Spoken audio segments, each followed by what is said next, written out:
جن کو اللہ نے ہدایت دینی ہوتی ہے ان کی زندگی میں ایک وقت ایسا آتا ہے کہ ان کا دل گناہوں کی لذت محسوس کرنا چھوڑ دیتا ہے۔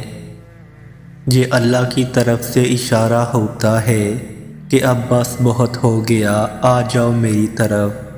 لیکن ہمیں سمجھتے ہوئے وقت لگتا ہے۔ یہ جو مایوسی اور بے چینی رگ پہ پھیل جاتی ہے، ہمیں کوئی راہ نجات نہیں ملتی۔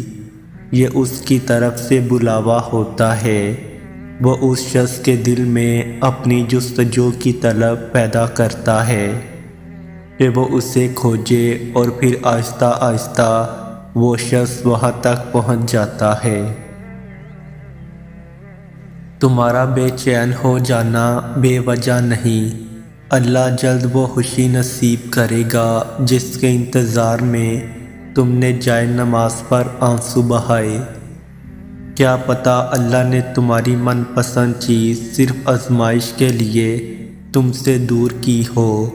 اس انتظار کے بعد تمہاری دعاؤں کو ہی تمہارے نصیب کا حصہ بنائے۔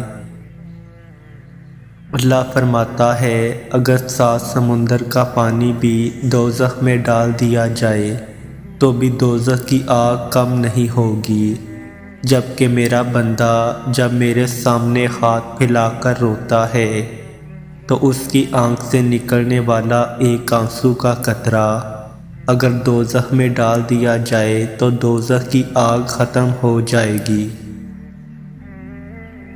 پھر مایوس مت ہو، دل سے نکلی ایک دعا ہر گمان کو یقین میں بدل دیتی ہے، اور اللہ تمہیں خواب تب دکھاتا ہے جب وہ ان کی تدبیریں پر راضی ہوتا ہے، ورنہ اگر اس نے تمہیں وہ نہ دینا ہوتا جو تم مانگ رہے ہو تو کیا وہ تمہیں کبھی دعا کی توفیق دیتا؟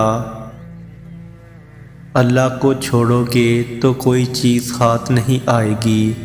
جہاں اتنا صبر کیا ہے وہاں تھوڑا صبر اور سہی، پھر دیکھو جو اب تک تمہارے نصیب کا حصہ نہیں تھا وہ بھی تم تک پہنچا دیا جائے گا۔ غم نہ کرو، اللہ تمہارے ساتھ ہے۔ ایک ہار پہ ہر اس فتح کو بھول گئے ہو جسے اللہ نے تمہیں ہمکنار کیا ہے۔